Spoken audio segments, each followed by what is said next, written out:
तो मुझे जाना था, क्योंकि मेरी फ्लाइट है, मैं भीमा कोरेगांव जाता हूं हर साल। जैसे मैं मुजफ्फरनगर पार किया मैंने, तो मेरे दिल ने गवाही नहीं दी कि भाई मैं इनसे बिना मिले चला जाऊं।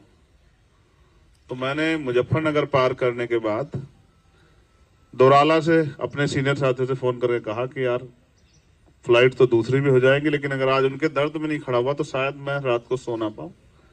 फिर मैं इसलिए यहां चला आया। और मैं ट्रेन से जा रहा था, तो मैंने आज मेरठ को भी उससे ट्रेन के आंखों से भी देख लिया कि मेरठ के क्या हालात है।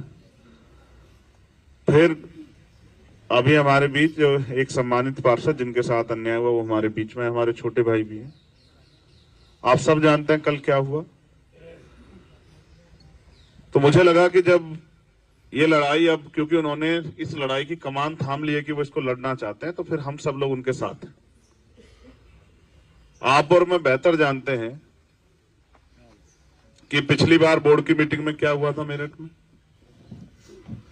पिछली बार भी कुछ पार्षदों को पीटा गया था शपथ में। और अब जब दूसरी मीटिंग, बोर्ड की दूसरी मीटिंग में भी जो सरकार द्वारा जो भ्रष्टाचार सरकार के नेताओं द्वारा किया जा रहा है, चाहे वो मंत्री जी करवा रहे हो, चाहे मेयर साहब करवा रहे हो, और चाहे एमएलसी साहब या कोई भी जिनका पैसा लगा हुआ है, जिन्होंने पैसे के आधार पर ये हासिल किया है, उनके भ्रष्टाचार पे अगर कोई बात करता तो उनको बड़ी तकलीफ होती है। जब कल हमारे छोटे भाई ने जो सम्मानित पार्षद उनके भ्रष्टाचार पे बात की, तो उनसे बर्दाश्त नहीं हुई। और उन्होंने कुछ गुंडे वो साथ रखते हैं इस तरह के कि जो डरा के दबा के राजनीति कर सके, लोगों को रोक सके, झूठे मुकदमे, तमाम तरह के राजनीतिक हथकंडे। कल यही हुआ कि जब इन्होंने अपने क्षेत्रों की बात रखी तो वो उनसे बर्दाश्त नहीं हुई। और खामियाजा ये हुआ, कीर्ति का तो कोई रोल भी नहीं था, विवाद भी दूसरे पार्षद साथी के साथ हो रहा था। इसने तो जिम्मेदारी अदा की कि वो बोर्ड है उसकी गरिमा बनी रहे उस सदन की, और इसने रोकने का काम किया। तो उन्होंने हथियार के तौर पे इसी के साथ मारपीट की, और बहुत ज्यादा की। जो चीजें सदन के वो जो सदन है उसके अंदर होती समझ आती, लेकिन सड़क पे लाके पीटने का मतलब ये है कि विपक्ष के सभी पार्षदों को संदेश दिया जाए, विपक्ष के सभी नेताओं को, दलों को संदेश दिया जाए कि अगर आप हमारे खिलाफ चुनाव लड़ोगे या कोई बात रखोगे, हमारे भ्रष्टाचार के खिलाफ कोई आवाज उठाओगे, तो हम आपको पीट के भी आपका रास्ता रोक सकते। ये एक तरह का दबाव है। इस दबाव के आगे डॉक्टर अंबेडकर को मानने वाले लोग कभी ना पहले झुके ना अब झुकेंगे। कल वो बड़ी संख्या में थे, उन्होंने इसलिए घटना को अंजाम दे दिया। मुकाबला शायद बराबरी का होता तो उनको एहसास हो जाता कि मुकाबला कैसे होता है, लेकिन हम क्योंकि संविधान को मानते तो रास्ते पे जाना ही नहीं चाहते। पीट के फिर हमारे ही लोगों को बंद करवा दिया। ये भी एक अलग तरह का कानून बन गया, अलग तरह की जो है राजनीति उत्तर प्रदेश में हो रही है। जो पीड़ित है उसे बंद करवा देते। और मुझे जान के बड़ा दुख हुआ जब भरी आंखों से मुझे हमारे सम्मानित पार्षद ने बताया कि वो हमें ढूंढ रहे थे, पूरा उन्होंने थाने की घेराबंदी कर ली। अगर कल पुलिस के साथियों ने अपनी जिम्मेदारी ना अदा की होती तो वो हमें थाने में जिंदा जला देते। वो पेट्रोल वेट्रोल लेके घूम रहे थे, सरिये वरिये तलवारें लेके। इसका मतलब ये मेरठ वो धरती है जो क्रांति की धरती है, जहां कोतवाल धन सिंह गुर्जर और माता दीन वाल्मीकि जी के नेतृत्व में 1857 की क्रांति हुई।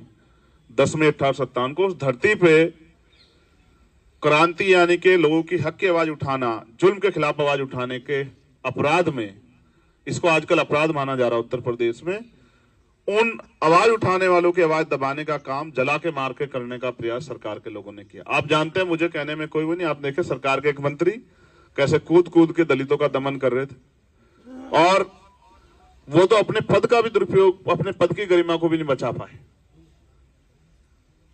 दूसरे जो एमएलसी हैं उन्होंने भी क्या रोल अदा किया आपने वो देखा। ये वही सरकार, उसी सरकार के नेता जो अभी कुछ दिन पहले जिन मुख्यमंत्री जी दलित सम्मेलन कर करके दलितों के हितैषी होने का दावा कर रहे थे। ना भाजपा के लोग कभी दलितों के हितैषी थे, ना पिछड़ों के, ना मुसलमानों के, ना ईसाइयों के, ना बौद्धिस्टों के, ना जैनों के, ना आज है, ना ही वो किसी न्याय पसंद अपर कास्ट के लोगों के भी वो किसी के समर्थक नहीं है। उनका एक एजेंडा है, जो भ्रष्टाचार में उनके साथ शामिल है, जो उनकी लूटपाट में शामिल है, वो उनका अपना है, बाकी सब लोग उनके पराए। और वो ये सोचते हैं समय समय पे कभी इसी को अकेला करके पीट लो, कभी इसको। ये काम अब बंद हो जाएगा मेरठ में, क्योंकि कल का जो अपमान है वो पूरे समाज का अपमान है। हक वंचित, कमजोर, दलित, पिछड़े, मुसलमान, अग्रस्त, उन तब लोगों का जो अपने हैं लोगों की आवाज उठा रहे हैं। और आप विश्वास करो, पूरे देश से मुझे फोन आए, क्योंकि हम एक बड़े संगठन को रिप्रेजेंट करते हैं और यहाँ विपक्ष की भूमिका में सबने मुझसे कहा कि भैया ये तो सरासर अन्याय है। मैं फिर कह रहा हूं, इस बात को मैं बहुत जिम्मेदार दोहरा रहा हूं कि अगर कल पुलिस ने अपनी जिम्मेदारी ना अदा की होती, मैं धन्यवाद दूंगा पुलिस के साथियों का, तो आज हम इनकी जली हुई लाशों को शायद थाने से कहीं से उठा के या फिर किसी नाले वाले से उठा के लेके आते। ऐसा जो है कल का माहौल जो है वो मेरठ में उन लोगों ने बनाया। उनको ऐसा लगता है कि इनकी आवाज उठाने वाला कोई है नहीं और ये अपने लोगों की आवाज उठाते, इनकी आवाज को दबा दिया जाए। मगर मैं समझता हूं कि जहां अन्याय होता है वहां न्याय के लिए आवाज भी उठती है। देश जो है क्रांतिकारियों का देश है, हमने अंग्रेजों के दांत खट्टे किए, इनकी क्या हैसियत है? अगर कोई ये गलतफहमी में बैठ गया है आज जिस सत्ता के दम पे, और मैं तो सोचता हूं उन लोगों को ये भी सोचना चाहिए कि कहीं ना कहीं उनके सदन में आज बैठने में इन लोगों का रोल है। तो हमने राजस्थान में भी ये करके दिखाया कि जिन्होंने कमजोर वर्गों पर उत्पीड़न किया, ऐसे कई सारे लोगों को हमने सदन में घुसने नहीं दिया। ये बात मेरी उन लोगों तक जाएगी जो आज जुल्म की जो है, क्योंकि सत्ता जो है ना, सत्ता एक नशा है, सत्ता का एक अहंकार होता है, उसमें आदमी पागल हो जाता है, पागलों जैसा व्यवहार करता है। कल जो व्यवहार था वो ऐसा ही था, वो किसी सम्मानित जनप्रतिनिधि जैसा व्यवहार नहीं था। तो मैं पूरी जिम्मेदारी से ये बात कहता हूं कि जो सत्ता का अहंकार है ये जनतंत्र के आगे, लोकतंत्र के आगे नहीं चलता है। मेरठ की जनता, उत्तर प्रदेश की जनता और हर न्याय पसंद व्यक्ति इस कल के अन्याय को पसंद नहीं कर रहा है, क्योंकि चुने हुए लोग। अब मैं ये भी समझता हूं कि एक हथियार उनके पास है जिसको आपके सामने घटनाक्रम के तौर पे कल दिन में जब ये पूरी घटना, शायद कोई मुझे नहीं लगता कि बीजेपी के लोगों ने कोई सफाई दी थी या कोई आरोप लगाया था, लेकिन जैसे जैसे शाम होती गई एक हथियार आजकल बीजेपी के लोग यूज कर रहे हैं कि महिला अपमान हुआ। और हम आप पर जानते हैं किस तरह से बहन बेटियों को हथियार बनाने का काम भारतीय जनता पार्टी बहुत दिनों से करती आ रही, जिसको रोका नहीं जा सकता, उसके खिलाफ इस तरह का षड्यंत्र किया जा सकता है। मैं उस पर बिल्कुल, मेरा स्पष्ट कहना है कि वो सब कुछ रिकॉर्डिंग में है। और वो बिटिया जिसके बारे में, बहन जिसके बारे में कह रहे, वो हमारी बहन। अगर उसके अपमान पे उसकी इतने सी भी आंच आएगी तो हम अपनी गर्दन जो है देने के लिए तैयार हैं, अपने खून का एक कतरा चुकाने के लिए तैयार हैं। लेकिन उसको हथियार बना के अगर आप दलितों को दमन करने का, उनको जान से मारने का, उनको जला के मारने का, उनको बेइज्जत करने का, उनके कपड़े फाड़ने का काम करोगे तो ये बर्दाश्त नहीं किया जाएगा। सब चीज रिकॉर्डिंग में है, कोई चीज सदन की ऐसी नहीं जो रिकॉर्डिंग में ना हो। एक एक चीज गवाही के तौर पे है कि वहां क्या क्या घटनाएं हुई और किस तरह से एक जिम्मेदार सम्मानित पार्षद को नीचा दिखाते हुए लाकर सड़क पर मारने पीटने का प्रयास किया। यही उत्तर प्रदेश की सरकार का यही चाल चरित्र, भाजपा का यही चाल चरित्र है कि दलितों को, पिछड़ों को, मुसलमानों को, आदिवासियों को, जो और न्याय पसंद अन्य जातियों के लोग हैं, उनको किस तरह से अपमानित किया जाए। तो मैं पूरी जिम्मेदारी से कहता हूं, दल बल सब चीजों से ऊपर हटके ये इंसानियत की बात है, ये न्याय की बात है।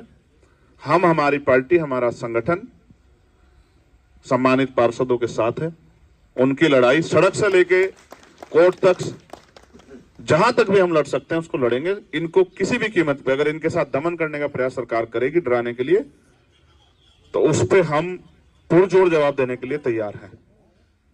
किसी भी कीमत पे अपने भाइयों को अकेला नहीं छोड़ेंगे। और अगर भविष्य में भी किसी भी जाति धर्म के व्यक्ति पे सरकार के लोग शोषण करेंगे, उसकी आवाज बनने का काम हम लोग करेंगे।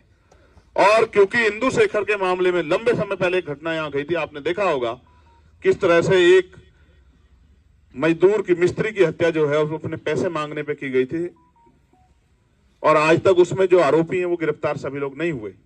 उसमें भी शायद 10 तारीख की पंचायत की कॉल समाज के जिम्मेदार लोगों ने यहां दी है। मैं खुद उस 10 तारीख की पंचायत में शामिल होऊंगा और मैं बड़े पैमाने पर आह्वान करता हूं देश भर के लोगों से कि वो भी 10 तारीख की पंचायत का हिस्सा बने। अगर सरकार, पुलिस, सब लोग मिलजुल के दमन करने का काम गरीबों का करेंगे, निर्दोष लोग करेंगे, तो उनके खिलाफ आवाज आज नहीं तो कल उठानी पड़ेगी। और अगर इस बात में मेरठ चूक जाता है, जो क्रांति की धरा है, जिसने देश को गुलामी से आजाद कराने के लिए पहली जो है आहुति दी, बलिदान दिया, अगर मेरठ चूक जाता है तो ये तो मेरठ का बहुत बड़ा अपमान होगा। तो मेरठ का अपमान, पश्चिम का अपमान, कमजोरों का, गरीबों का, नौजवानों का अपमान नहीं होने देंगे।